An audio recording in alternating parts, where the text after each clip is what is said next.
Comment héberger un site? Alors, de quoi on parle? Un hébergement, déjà, ça sert à mettre un site en ligne. Alors, il y a différents moyens de le faire. On peut le faire chez soi. Vous pouvez très bien acheter un serveur, installer votre site dessus et faire en sorte qu'il soit accessible depuis Internet. Donc là, il va falloir bricoler un petit peu sûrement votre box ou au niveau du routeur, selon comment vous êtes connecté à Internet, il y aura sûrement quelques manips à faire.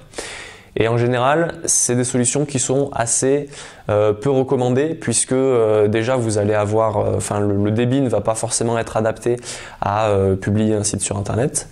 Et puis il va falloir faire de l'administration du serveur, etc. Enfin, c'est un autre métier, c'est pas du tout un métier de développeur, c'est assez complexe à mettre en place. Alors, ce qu'on fait maintenant, c'est qu'on passe par des hébergements. Donc, c'est des professionnels qui proposent de mettre votre site en ligne. À la Well Code School, par exemple, on passe par O2Switch, qui fait ça très bien, qui est une entreprise française. Eux, ils s'occupent en fait de toute la partie gestion du serveur, mise en connexion sur Internet, etc. Et nous, on n'a qu'à déposer notre code chez eux. Donc, en tant que développeur, on est bien content qu'il y ait des gens qui puissent s'occuper de la mise en ligne et de l'exploitation du serveur.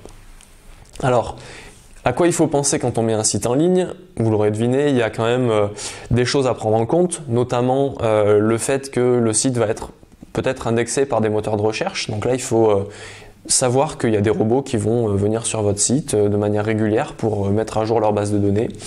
Il faut penser aussi aux pirates, aux hackers qui vont, s'ils sont mal intentionnés, pouvoir utiliser des failles de sécurité, donc ça il faut faire attention.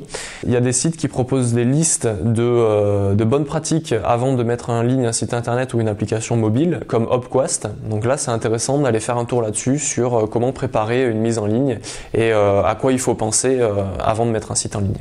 Pour conclure, on peut dire qu'héberger un site internet demande de vraies compétences en administration système et réseau. Donc je vous conseille pour ça de passer par des offres d'hébergement et de ne pas faire ça par vous-même.